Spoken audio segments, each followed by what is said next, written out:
Moments ago, we had a lengthy and fascinating conversation with Julian Assange, co-founder and editor-in-chief of Wiki Leaks. He only agreed to speak to us from an undisclosed location, since he is currently wanted for extradition by Sweden, and he's under investigation by the U.S. government, too, for his role in the largest leak of classified documents in U.S. history. Here is part one of that exclusive interview. Watch. Julian, thank you very much for being here. So let's start with the additional information you have regarding Hillary Clinton. When can we expect this information?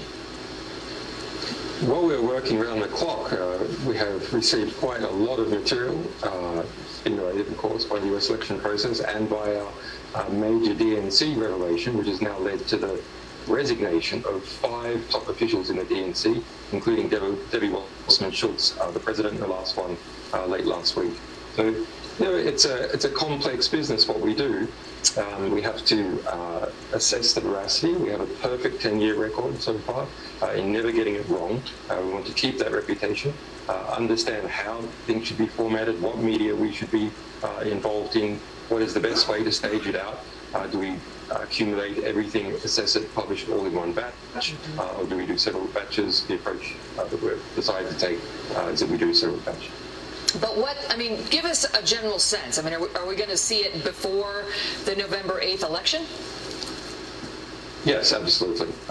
In the case of the DNC leaks, for example, we pushed as fast as we could to try and get it in before the Democratic nomination conference, because obviously people have a right to understand who it is that they're nominating and what sort of process was involved. And the same is true here for the US electoral process. People involved in that election have the right to understand who it is they're electing. Now, you've seen it, right? Can you tell us how significant you believe it is? Compare its significance to what we saw released by WikiLeaks in July. Well, I don't want to scoop ourselves. We have a lot of pages of material, thousands of pages of material. So I have not read every single page. We're hard at work in doing that, trying to understand, etc. I don't want to give the game away, but it's a variety of different types of documents from different types of institutions that are associated with the election campaign. Some quite unexpected angles that are quite interesting, some even entertaining.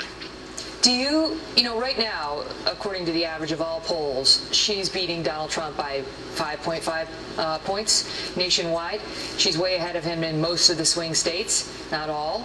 Do you believe the information in your possession could be a game changer in the U.S. election? I think it's significant. It depends on how it catches fire in the public and in the media.